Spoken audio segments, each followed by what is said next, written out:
So we're back here on the Duncan Duo Show talking about the local real estate market.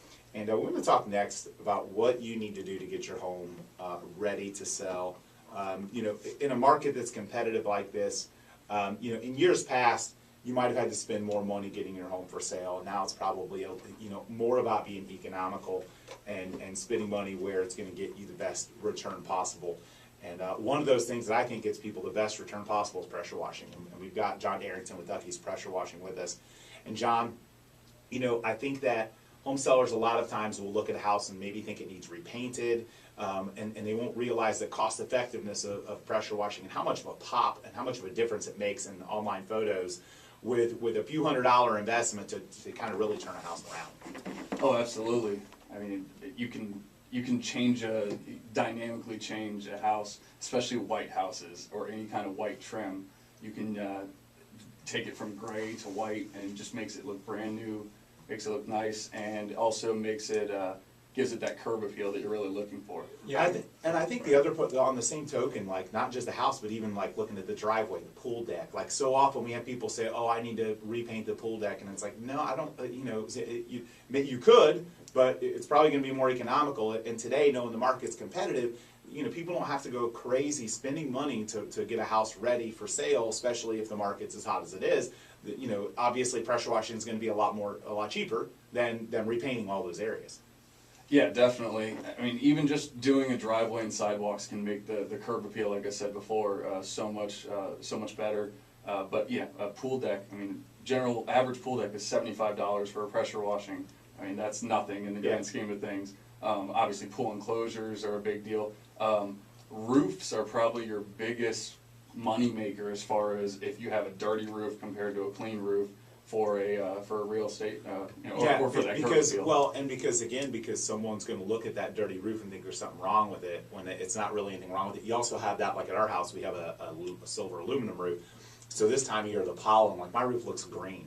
I got a blue house and a green roof right now because all the pollen and stuff. So it becomes really important. But Robert, you were going to say something about that. We called John years ago when we moved into our first house, and we moved in, we had bought a foreclosure. Everybody said, "Oh, you need to do X, Y, and Z." One of those things everybody said, "Oh, you got to paint the house, you got to paint the house, you got to paint the house."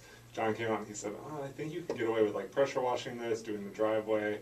We had so much dirt on the sidewalks that you couldn't even see the sidewalks because there was no yard to the house. So he came out, he spent a while there, did pretty much everything, and everybody thought we painted the house. Everybody thought, the transformation just from a couple $100 from doing all of that stuff made a huge difference with the house. We do it yearly now with the house that we have now, but the deck, the house, people will think you painted your house. And I think there is a difference between pressure washing yourself, which a lot of people do, and then hiring a professional that actually comes out with the chemicals and actually does a proper pressure washing.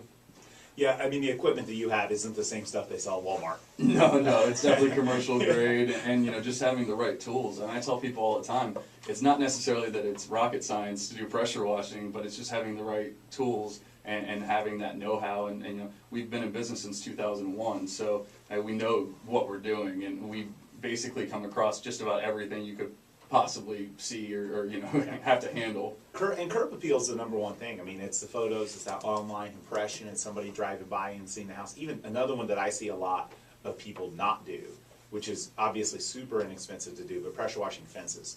Like I see the white fences that look just disgusting, and it's like I see them in the photos, and I'm like, oh, why didn't our customer pressure wash? Well, it looks bad, but the reality is that's something that's super easy for you guys and inexpensive to do, and it makes that whole area look completely different when you have a clean looking fence versus a moldy green pollen covered white fence. Yeah, absolutely. The vinyl fences are really easy to clean. Wooden fences, not as easy to clean, yes, but it can make a huge difference. In fact, Robert was talking about how I did his house, or his old house, and one of the things that we did was the wooden fence. It was a night and day difference, and then went back and sealed it afterward, and that's always important so that you keep that color. It brings it back to life, basically.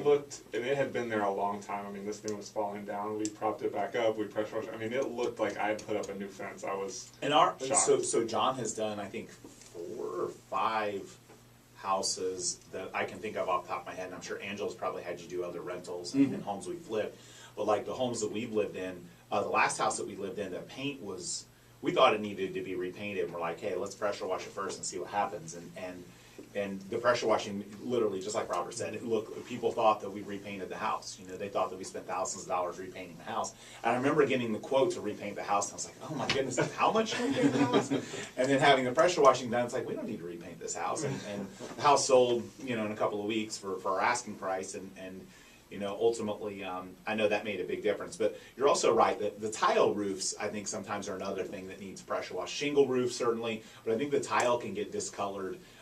I've seen you guys do work on a listing of ours where the customer had old tile, and then they had to replace some of the tiles, so it looked weird because you had new tile and old tile. You guys went and pressure washed it, it all looked the same at that point. Like it literally like made the old tiles look like the ones that just got put on. And just to be clear, we don't generally pressure wash roofs, tile or shingle or metal. We actually do a low pressure chemical cleaning. Okay. Obviously with shingle roofs, that's gonna be even Yeah. more important, so you're not Correct. taking off the rocks and, Right. you know, things of that nature, damaging the shingles.